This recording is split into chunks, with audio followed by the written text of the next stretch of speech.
August 14th would commemorate Eddie's murder by Mark Dial. 1 whole year. And how do they dishonor Eddie? They let go a killer cop. Over a year ago, we sat in the courtroom with Eddie's family and we watched the evidence, the brutal murder of Eddie Irizarry. 27 years old, and his life was cut short in 6 seconds. Why? Because of a racist cop and a racist system that needs to be taken down. Sherelle Parker and her administration not only support police brutality and police killings of our loved ones, but also support illegal settlements and colonizers like Israel. And I want to make that point today because I think it's important for us to note the fact that these cops, these killer cops, train with the IDF. They train with Israel. So what they're doing in Palestine, they're getting ready to do it to us if they haven't already. There's rampant abuse in Israel. There's rampant abuse here. It is our tax dollars that could be funding schools, that could be funding education, that could be funding teachers' salaries, that could be funding health care, housing, all the things that we need. We have the money, but it's being spent elsewhere. It's being spent on killer cops and people to brutalize us in our neighborhoods. Philly sends $23 million every year to Israel. Why are they sending that money there when we got issues we need to address here? We could be taking care of each other, but instead, our mayor and our council members have decided, you know what, let's support the IDF. You know what, let's support these killer cops. And to that we say shame. Shame on the PPD. Shame on the PPD. Shame on Sherelle Parker. Shame on Sherelle Parker. And shame on anyone who doesn't stand with the liberation of black and brown people worldwide. I want to thank you all for being here today. My name is Talia, and I'm proud to be a member of the Party for Socialism and Liberation. For those of you that are walking by today wondering what's going on, we're out here today to demand that Mark Dial, the murderer, be sent back to jail instead of being released. Why does a murderer get to go home to his family while the family is still suffering? While his family has to watch and learn of this news as Mark Dial and his whole team try to defend him and try to slander Eddie's name. It's disgusting and it's shameful. And like I said before, it is because of the mayor's support for the PPD that they're able to continue this abuse and brutality and the murders. And in January, they murdered Alexander Spencer. Say his name. Alexander Spencer. Say his name. Alexander Spencer. Say his name. Alexander Spencer. And I think it's important for us to know that those murders happen within the same police district. In Kensington, a neighborhood that is most affected by police brutality and the opioid or overdose crisis. We have to be paying attention because that's the thing, right? Is they're gonna send in 70 rookie cops into Kensington on K&A. They're going to brutalize people who are houseless, all with our tax dollars. And for what? And for what? So they can try to take control of this city? Whose city is it? Whose city is it? I want to invite one of our speakers, a longtime organizer with the Party for Socialism and Liberation. Please give it up for Timur.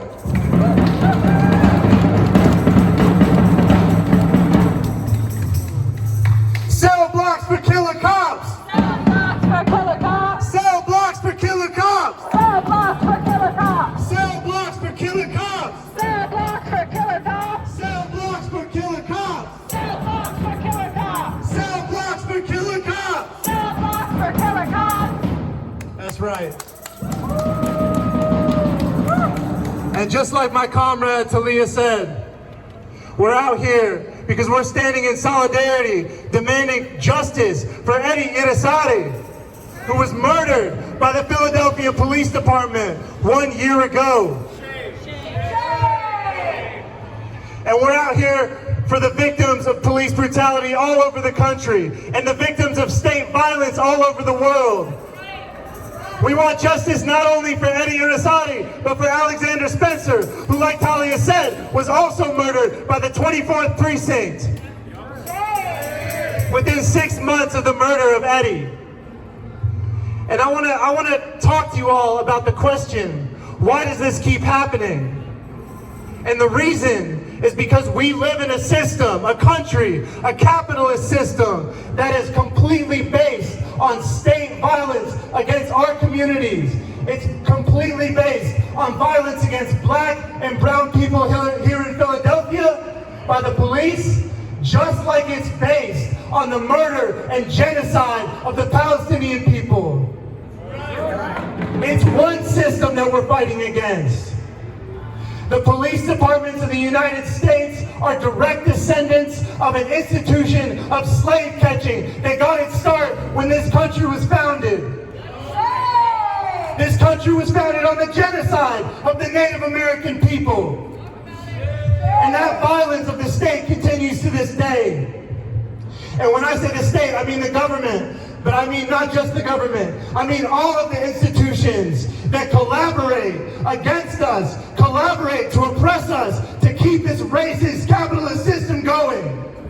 I'm talking about the media that echoed the lies of the killer cop Mark Dial after Eddie's murder, who spread Dial's fake story that has since been exposed. I'm talking about the same media that parrots those same lies about the Palestinians. Shame. Shame. But we're here to talk about the truth. We're here to talk about this system that is completely based on violence to this day. And when I say violence, I mean the 800 military bases in Africa, in Asia, in Latin America, all over the world. I'm talking about the police departments that function as an occupying force in our community. I've been a community organizer in the Kensington neighborhood for a long time. And what I've seen is that every time the police come in and sweep out these encampments, what happens? Does it solve the opioid epidemic? No. Because newsflash, beating the crap out of people does not help them get off the streets. Newsflash, throwing people in jail does not help them beat the disease of addiction. And I'm sick and tired of seeing our politicians spread these same lies and punch down on our communities for political theater.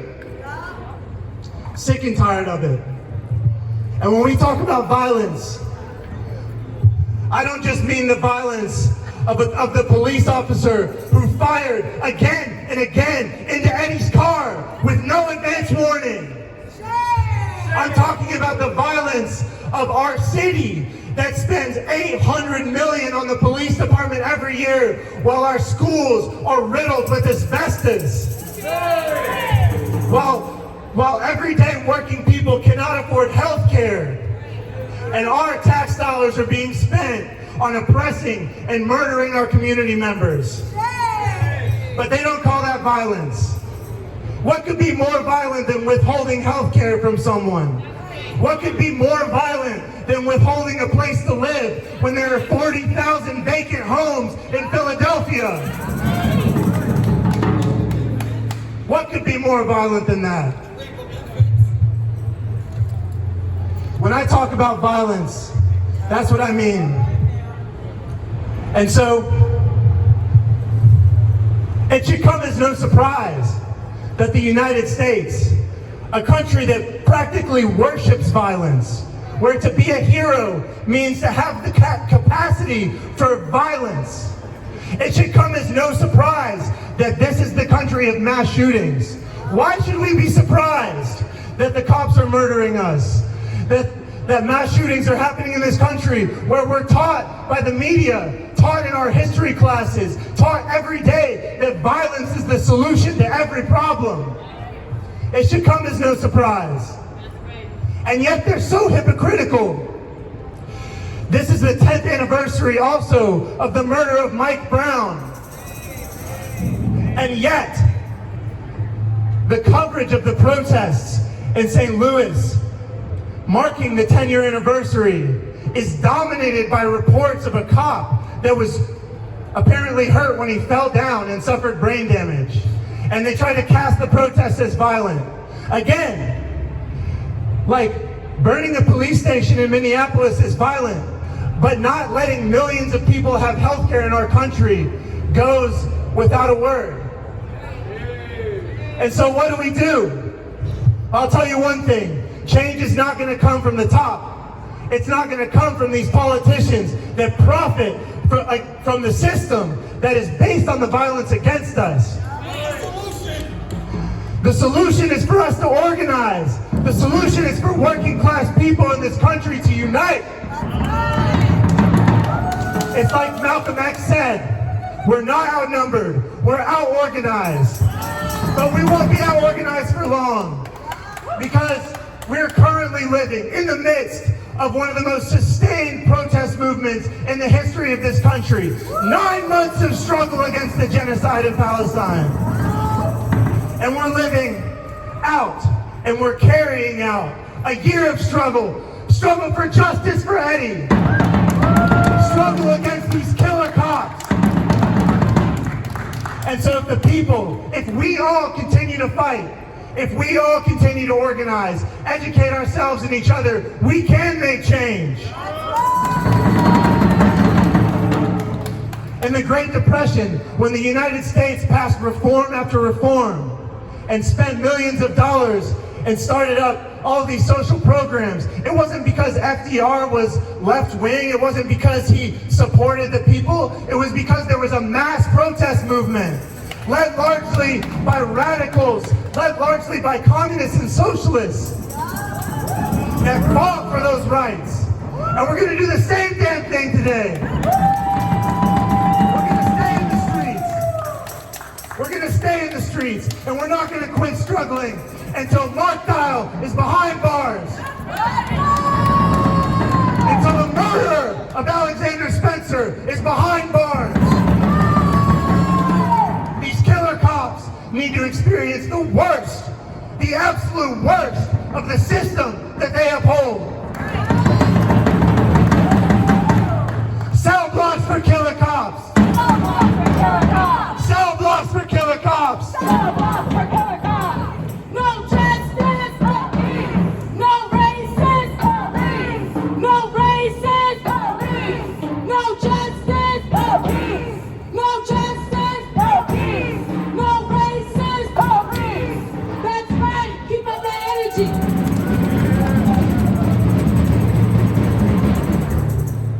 As Tamar was saying, it is essential for us to recognize that we, the working class, don't have our needs met because the police are being funded, because these politicians' pockets are being funded more than our own needs. Yet they say they serve the people. Do y'all feel like they serve the people? No! I don't feel like it either. Up next, I would like to invite to the microphone a member of Philadelphia Alliance Against Racist and Political Repression. Please give it up for Kennedy.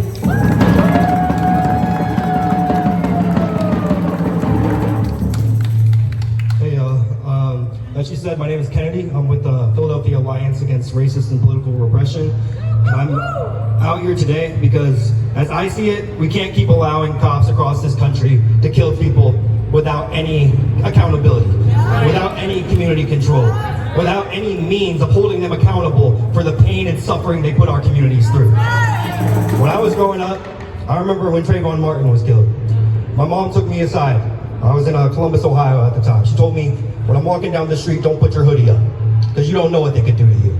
They need any excuse. Any excuse. It doesn't matter how old I was. I think I was 11 at the time. She told me, don't walk around any of these cities with your hood up. You don't know what they could do to you.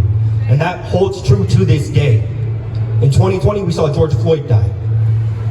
Actually, I can't even go down a list of how many black, brown, people of color across this country on reservations in our cities and rural country get killed yearly, daily, weekly by the police. There's no way to account for it. And today, we're here because Irizarry, the killer cop, got released from jail, charges dropped, without any reasoning. We know what happened. The narrative is out, and they have a counter narrative with the police, which is why we're here today, to reassert the facts, reassert the truth. We need to stay strong. We need to organize together. I'm happy to be a part of Philadelphia Alliance Against Racist and Political Repression. I'm happy to see my comrades and other organizations cropping up in this city and across the country to hold things accountable, to build a movement that brings the people together, to truly hold this city, the police in this city, the military across the country, the people who run the reservations, make sure that the indigenous people stay down, the people that make sure that people abroad in our colonies in Puerto Rico and Guam, they stay down. Together is the only way that we move forward. As one is the only way that we move forward. That's why I'm here today.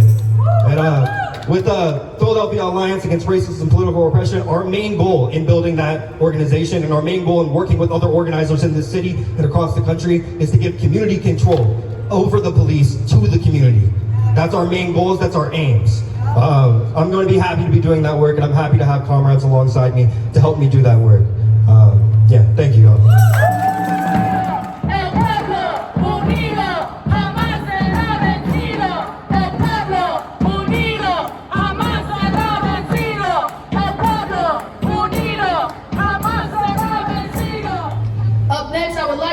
To the microphone, Eddie's sister. Please give it up for her. Thank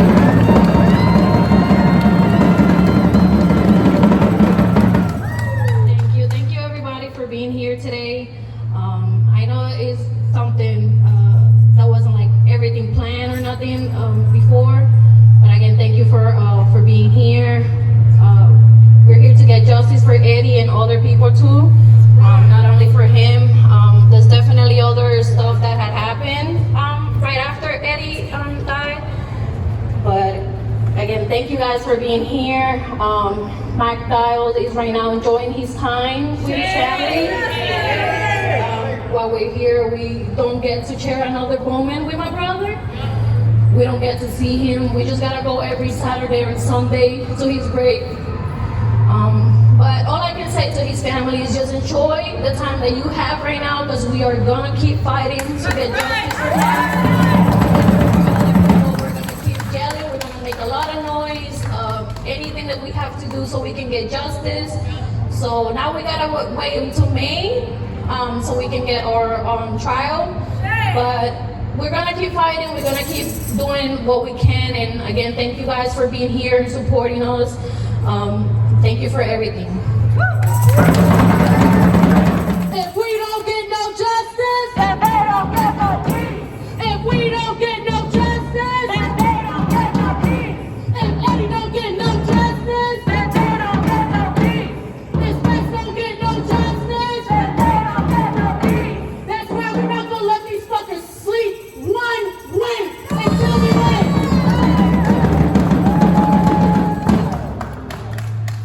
We have to keep fighting. We have to keep going. There's going to be times where it's real difficult, but we have an obligation and a duty to keep fighting. Yep, that's right. I would like to invite to the microphone next a longtime organizer in the fight, in the struggle with us. Please give it up for a longtime organizer with the Black Alliance for Peace. All right. How y'all doing? How y'all doing? All right, my name is Assam Toy Nkrumah Toure. I'm an active, dues-paying member of Black Alliance for Peace here in the Philadelphia chapter. I want to say thanks to PSL, to the Answer Coalition, and all the organizers that made today's successful action possible. To the family Irizarry. Lenny, sister, how you doing?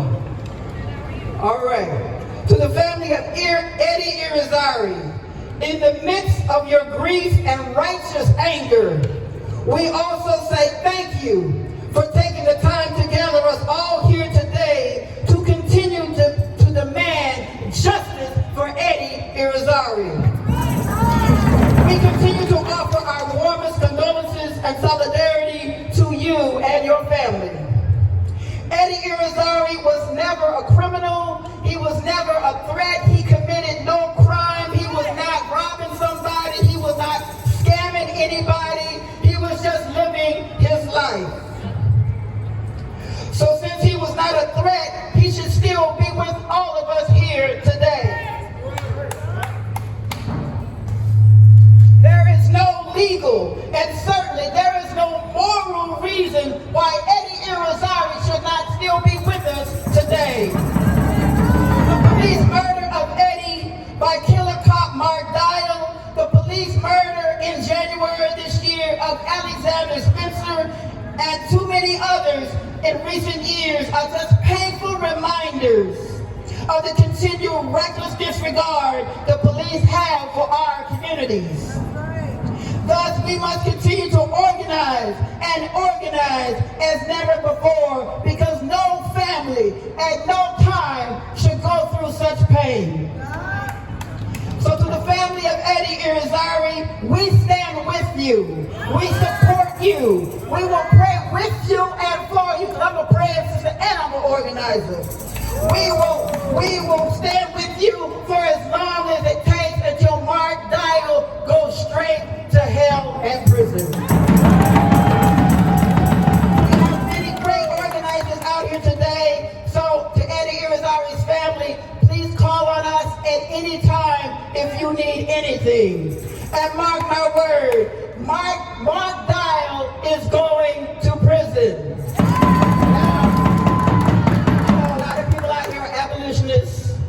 And I'm trying to be one, but y'all better pray for me, because I want all killer cops to go to prison. I want them in General Pop with Big T in them. I want them all in prison. Every cop that ever raped anybody, that stole from somebody, that framed somebody, I want all of them to be in prison. So in closing, to the family, we say thank you, God bless you, call on us anytime you need anything. Rest in power, Eddie Irizarry. Rest in power, Eddie Irizarry. Thank you so much. Back up, we want freedom, freedom. All these racist ass cops, we don't need them. Back up, we want freedom, freedom. All these racist ass cops, we don't need them. Who got the power? We got the power. What kind of power? People power. Who got the power? We got the power. What kind of power? People power. Who got the power? We got the power. What kind of power? People power. Who got the power? We got the power. What kind of power? People power. Say his name. Eddie Irizarry. Say his name. Eddie Irizarry. Say his name. Eddie Irizarry. Say his name. Eddie Irizarry. That's right. No justice, no peace. Great. I'm gonna just introduce myself since I'm already on the mic. My name is Xiomara. I'm an organizer with the Answer Coalition, that stands for Act Now to Stop War and End Racism. I'm also a Puerto Rican Philadelphian who lives in Kensington. And I'm one of the hundreds of people who joined the Irizarry family in the streets last summer to demand justice for Eddie after he was senselessly murdered by killer cop Mark Dial. 1 year ago, Mark Dial stole a man from his family.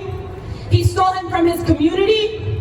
Within a mere 6 seconds, Mark Dial took it upon himself to play judge, jury, and executioner, and not only violently end Eddie's life, but then lie about it too, knowing full well he was wearing a body camera that would contradict everything he said. And if that is not homicidal, psychopathic, remorseless behavior, then I don't know what the fuck is.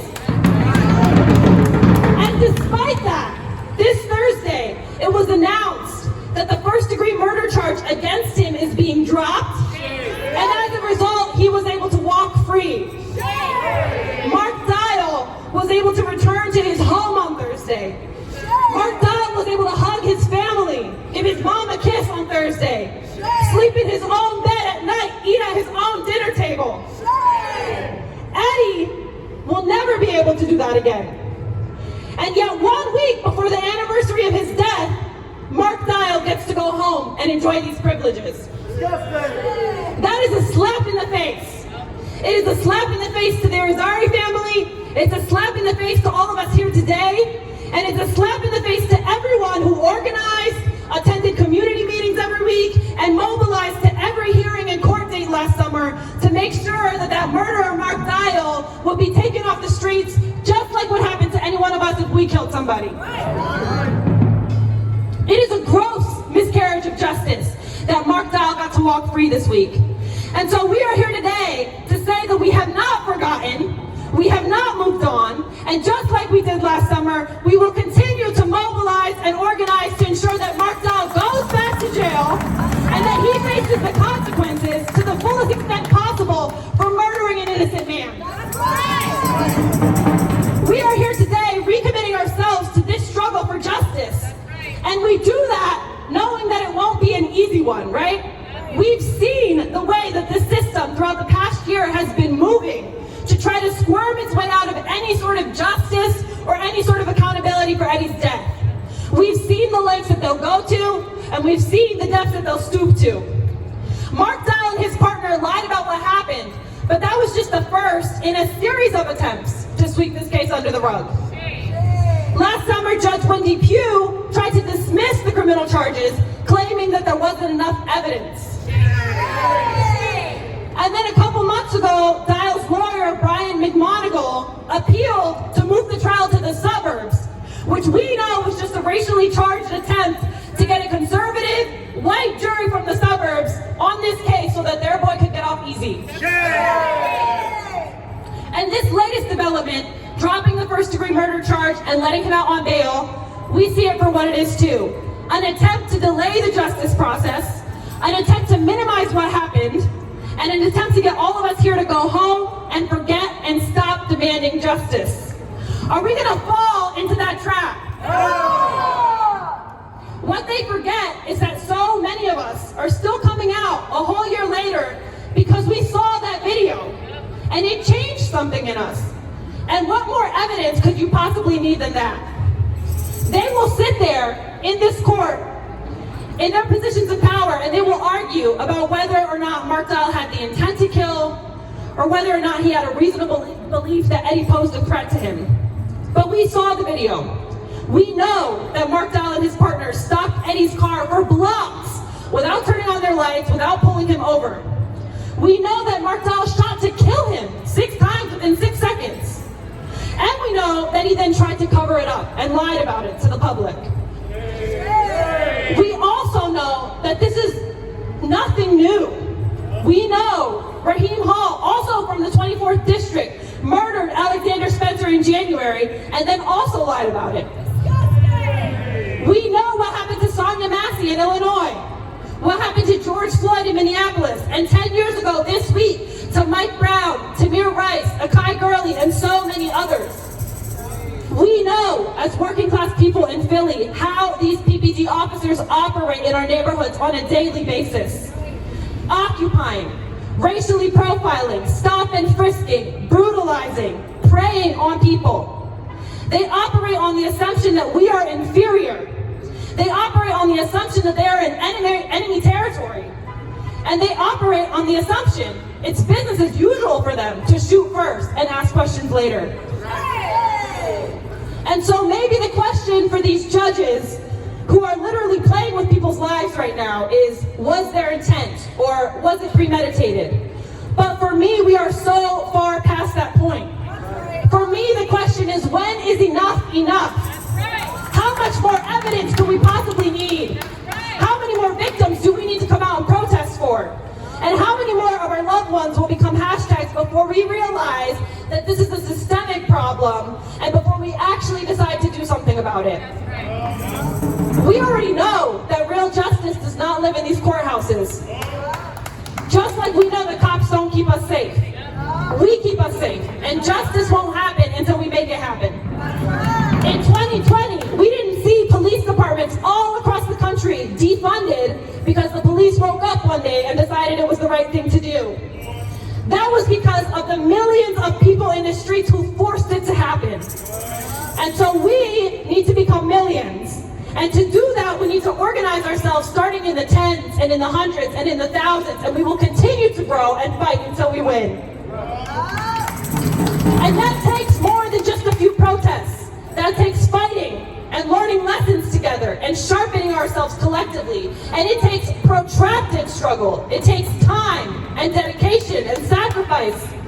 But I think that Eddie deserves that. And I think that Alexander Spencer deserves that. And so I urge everyone here today to talk to an organizer of today's rally, talk to one of the speakers, exchange info so we can all link up and fight together. Because it will take every single one of us to win. And we have to be serious. We have to win because it's literally a matter of life and death. Justice for Eddie! Justice for Spence! No justice! No peace! No justice! No peace! No justice! No peace! Take it to the streets and fuck the police! And I want to thank everyone who has committed to fighting back against police brutality and police murderers. Those of you that are standing here today are fighting back against a system that does not prioritize our needs. A system that feels as though they can kill with impunity. A system that continues to use our tax dollars to fund genocide abroad. And guess what? They're gonna do it here too. We have to recognize that Philly has a long history of resistance. Philly has a long history of fighting back. It is us, the working class, who make this world move. It is us, the working class, who win concessions. When we organize, when we organize, I didn't hear y'all. When we organize, when we organize, when we organize. Thank you again for being here. Justice for Eddie. Justice for Spence. Free them all. Free them all. Free them all. Free them all. That's in reference to those that are political prisoners that are still locked up to this day, who have fought and paid the ultimate sacrifice. Thank you again for coming out here today.